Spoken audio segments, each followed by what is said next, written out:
ত্রিপুরার 28টি এডিসি আসনে শান্তিপূর্ণ ভোটদান। 7 নম্বর কচুছড়া ডিমছড়া আসনে ভোটারদের দীর্ঘ লাইন। ভোট দিলেন নির্দল প্রার্থী সঞ্জীব দেব বর্মা। ত্রিপুরা উপজাতি এলাকা স্বশাসিত জেলা পরিষদের 28টি আসনে আজ সকাল থেকে কড়া নিরাপত্তার মধ্যে দিয়ে ভোট গ্রহণ প্রক্রিয়া শুরু হয়েছে। ত্রিপুরার অন্যান্য এডিসি আসনের সঙ্গে ঊনকোটি জেলার 7 নম্বর কচুছড়া ডিমছড়া এডিসি আসনে উৎসবমুখর পরিবেশে ভোটাররা তাদের গণতন্ত্রের অধিকার প্রয়োগ করেছেন। ঊনকোটি জেলার কৈলাসহর মহকুমার চণ্ডীপুর বিধানসভা কেন্দ্রের অন্তর্গত নিশান চৌধুরী পাড়া সিনিয়র বেসিক স্কুলটি এই এডিসি আসনের অন্যতম গুরুত্বপূর্ণ 7 নম্বর পোলিং স্টেশন। সকাল 7টা থেকেই এই কেন্দ্রে ভোটারদের উপস্থিতি ছিল চোখে পড়ার মতো। নারী ও পুরুষ উভয় ভোটাররাই দীর্ঘ লাইনে দাঁড়িয়ে শান্তিপূর্ণভাবে ভোট দিয়েছেন। সকাল ঠিক 8টায় নিশান চৌধুরী পাড়া সিনিয়র বেসিক স্কুলে নিজের ভোট দেন 7 নম্বর কচুছড়া তেলছড়া আসনের নির্দল প্রার্থী সঞ্জীব দেব বর্মা। ভোটদান শেষে সাংবাদিকদের মুখোমুখি হয়ে তিনি সন্তোষ প্রকাশ করে জানান, এলাকার মানুষ স্বতঃস্ফূর্তভাবে ভোটদানে এগিয়ে আসছেন এবং এখনো পর্যন্ত কোথাও কোনো অপ্রীতিকর ঘটনার খবর নেই।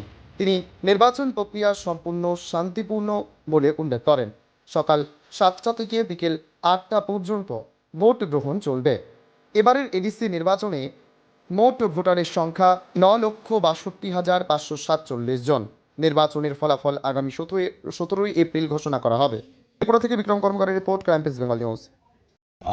আমরা পার্টি টিএলএফ সারা ত্রিপুরাতে আমরা মোটামুটি ক্যান্ডিডেট দিছে।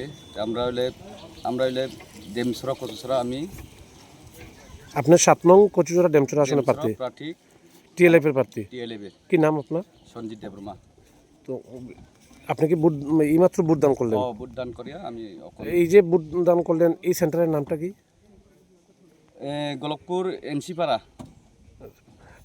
মানে কি সকাল থেকে মোটামুটি এই কচুছড়া ডেমছড়া আসনে প্রতিটা ভোট কেন্দ্রে কেমন ভোট চলছে? কোন ধরনের কোন গোলযোগ রয়েছে কি? কোনো গন্ডগোল নাই, এমনি শান্তিভাবে প্রিয়। আমরা গোলকপুর এনসিপাড়া আমরা মোটামুটি বালা মানে ভোট চলতেছে, কোনো দায় দরকার নাই। মানে প্রচুর শান্তিভাবে ভোট মানে মতদান যারা অধিকার আছে তারা অধিকার মতে ভোট দান করতেছে। সকাল 7টা থেকেই শুরু হয়েছে। প্রাথমিক অবস্থায় কোনো ধরনের মেশিন গন্ডগোল বা মেশিন যান্ত্রিক ত্রুটি এরকম কোনো সমস্যা? অখনটা কোনো মেশিনে কোনো প্রবলেম এখন আইছে না, পরের কিটা হইব এটা তো দেখা যাবে। নিরাপত্তা বাহিনী কেমন রয়েছে মজুদ?